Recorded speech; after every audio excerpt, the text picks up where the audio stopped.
welcome to another vlog. It's May the 15th and we started off our day at Epcot. It's also my birthday, so that is exciting. So we had a bit of a look around at Epcot and then we went to try the infamous Coca-Cola flavours. Sprite? No, it's cucumber. It's Sprite. It's just a Sprite. That's very cucumbery.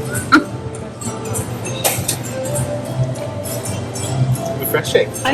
It's not. It's a sneaky way to sneak vegetables into people. I don't like sneaky vegetables. China. Sour plum tea. It tastes like cough mixture, and it smells like flambats. It smells like the Victorian village at Flambats. I'm not keen. Watermelon.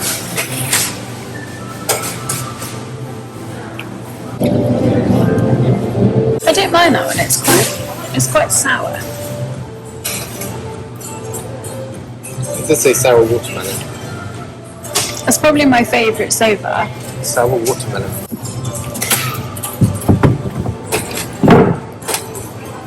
Right. This is apple lychee from Korea. Fruit tree. Not fruit tea, fruit tree. I don't like that, but it smells like one of the chewy sweets I have, like Chewits or something. That's what it smells like.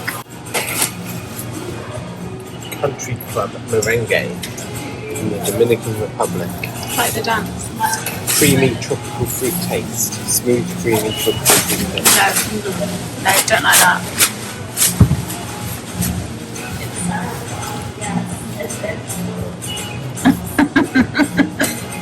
For Beverly? Yeah. It's Beverly. Bitter flavour. Do you just pretend to drink it? No, I really don't like that. It does have kind of like a... It just tastes like toilet water. It's got like a pink grapefruit kind of sharpness to it. I don't, but then I don't like tonic, so... I think it tastes like toilet water. I purposely didn't have that one last. This is Bonbon Anglaise. Tropical fruit flavours from Madagascar. I think that's really banana-y. I like that one. I think that one's probably my favourite. I think that was my favourite. It's good. Yeah. You like it? Yeah, that one's definitely the nicest. Try another one? No. Which was your favourite? I think that's Bonbon Anglaise. Cool. And is Beverly as bad as they say? No, it's just tonic water. Club Call at Epcot is a lot of fun. We were there really early, so it wasn't very busy. So it was quite a nice experience. We were able to sort of take our time trying the different flavours. My top tip is, though, don't fill your cup right up to the top and use a different cup each time. If you use the same cup, you don't get the proper flavour because it's mixed with another flavour. And yeah, don't fill your cup up to the top. Some of these flavours are not very nice. Don't do yourself a disservice. We then decided to go and have a look around Disney's Boardwalk because we've never done that before. Again, we were there really early, so it was very quiet. There wasn't a huge amount open and it was absolutely baking hot. There was no shade anywhere at the Boardwalk. So you were just like in the baking sunshine all day. The boat ride was nice and it was fun to look around, but unless you're going there to eat or you're staying there, I don't know that it's worth like a proper visit. But after we'd spent some time at the Boardwalk, we then park hopped over to Hollywood Studios.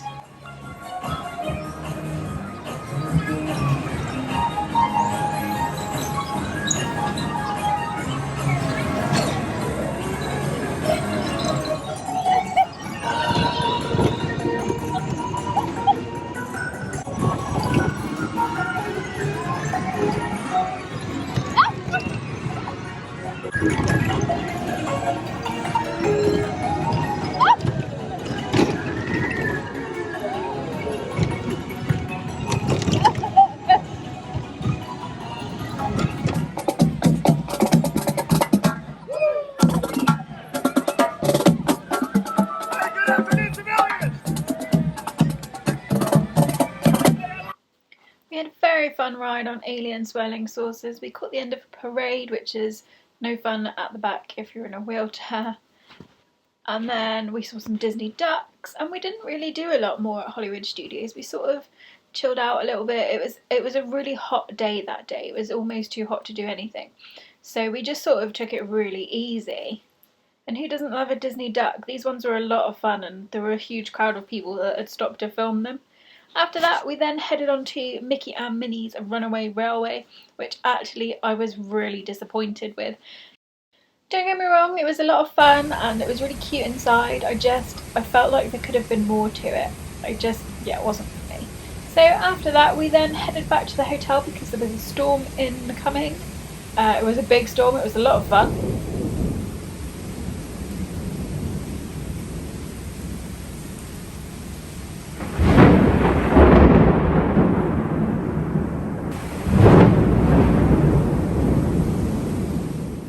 Our second week was really stormy, so it was like the third week of May, very stormy, very wet. But it was only parts of the day, so you were able to dodge it. Next day we headed over early to Animal Kingdom for a little last sort of look around at everything. We wanted a better look at the Tree of Life, and I wanted to have another look in some of the sort of the enclosures. I wanted to see the bats again and hopefully get a glimpse of the elusive Sumatran tiger.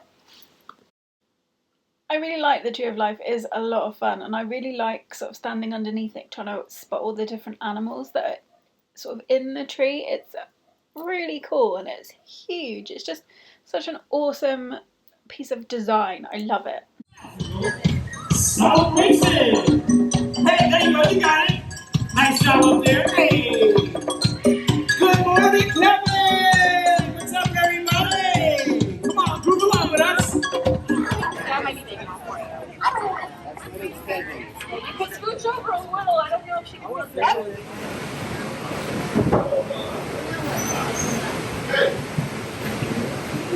We saw this very cool lizard on one of the trails. I can't remember which one it was. It's in the same place as the bats are. But he was a really cool lizard. He was like, his little tongue, he was trying to climb up the glass. He reminded me of my cat, which was fun. I just liked him. He was a chill lizard. He was a very cool lizard, and he did get a lot of attention. People really liked this lizard. Look at his little arms! These trails are a little tricky to manoeuvre through in a wheelchair with the doors and the way the doors work to keep the animals inside, and it's also not that easy to see into the enclosures in a wheelchair. That evening we had a very special evening planned. We headed over to our reservation at the Contemporary in the California Grill. It was a big fancy expense for us. We'd never done it before. We wanted to see what it was like, and we wanted to watch the fireworks from the balcony afterwards. This was one of the dining reservations we made well in advance of our trip. It is currently serving the 50th anniversary menu, so there isn't a huge amount of choice, and I will be talking about the meal at a later date in a separate vlog. Eating at California Grill means that in the evening you can go and watch the fireworks from the balcony, and look how cool the moon was that night. View from up here, you can see everything, and the music from the fireworks is piped in. You can eat here at any point in the day, and as long as you keep your receipt for that day, you can go up in that evening to see the fireworks from the balcony, which I think is very cool. You have to wait near the check-in desk for California Grill once you're ready to go back up and watch the fireworks, and then they let you up in the lifts, sort of in groups, ready to go upstairs to watch the fireworks. It can get pretty crowded, so just bear this in mind. And obviously you are walking through a full service restaurant to get to and from the viewing platform.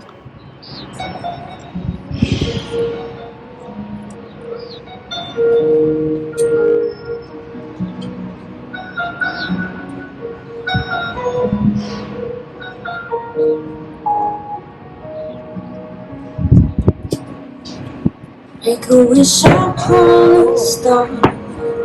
Close your eyes and just believe it. You have traveled from so far, and now you're close enough to feel it. With a smile on your face and a song in your heart, this is where you're meant to be.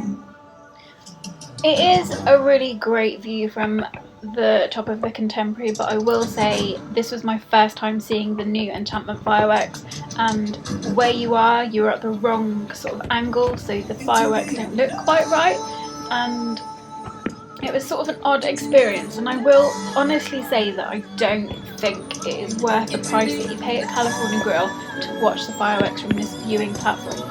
It was an experience, and it was an experience I really enjoyed, but it was a very expensive experience, and I don't think you really get the full effect of Enchantment.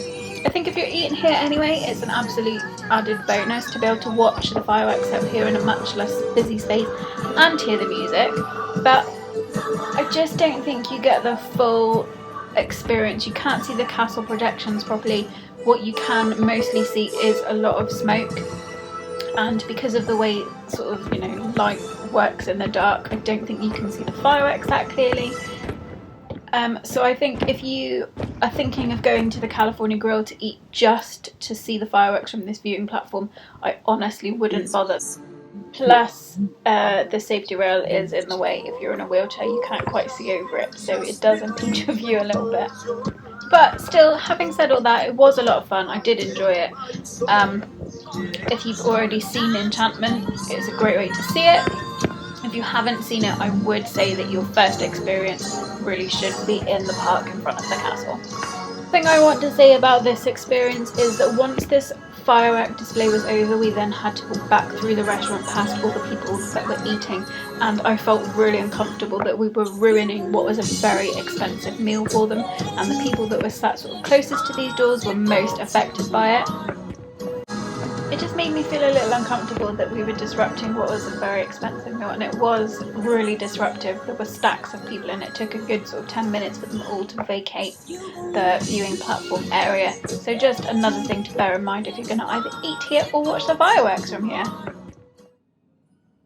We took an Uber and headed out to Seaworld for the day. Neil wanted to do all of the roller coasters. He wanted to do the new icebreaker. He is really big into roller coasters, so yeah, it was a fun day for him. I sat and baked in the sun mostly. I did do a lot of people watching, which I love, and Neil had a blast on the roller coasters.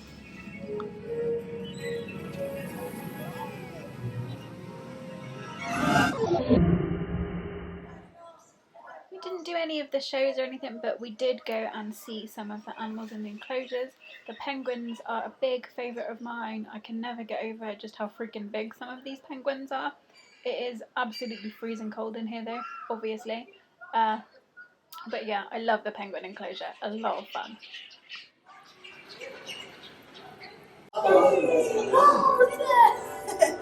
Look at that! Oh! So he's trying to get him off. Yeah. That'd be fun. I think it's just like trying to just like.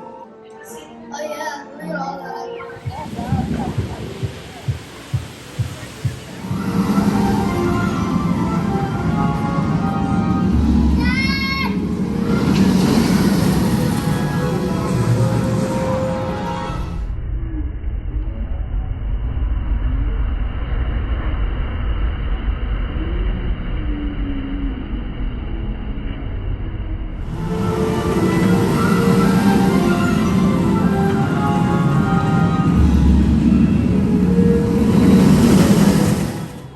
Was really looking forward to riding one of the newest rides at SeaWorld, Icebreaker, and he was really disappointed by it. He didn't think it was that good, which I thought was a bit of a shame because he was really excited to go on it and it just let him down a bit, so that was sad.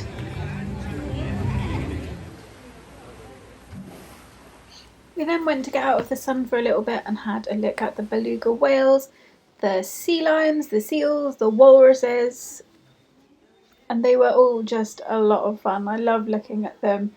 They're, you know, I feel a real affinity with walruses. I feel like we have a lot in common. It was just really peaceful in here watching this like giant walrus dude swim around. Yeah, it was just really nice in here. Very cool.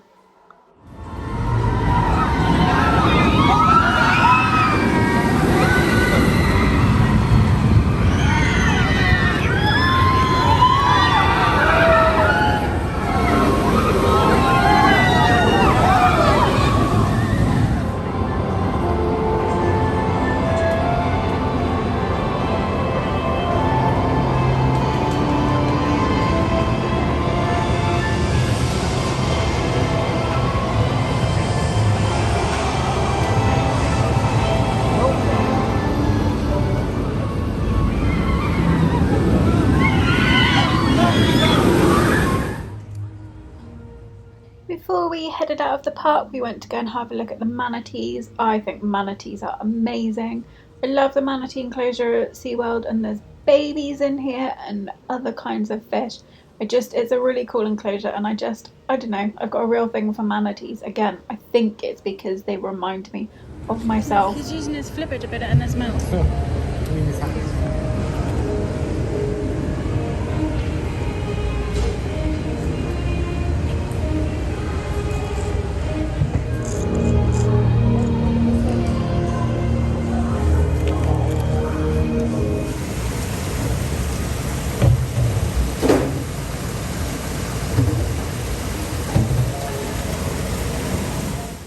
Once we were done at Seaworld, as we were so close, we decided to just grab an Uber across to City Walk. Neil really wanted a Cinnabon and some Voodoo Donuts, and we thought we'd just have a quick look around City Walk. We didn't have any tickets for Universal on this trip, but we wanted to go and see City Walk, have a little look around. We looked in the shops, and yeah, it was really nice.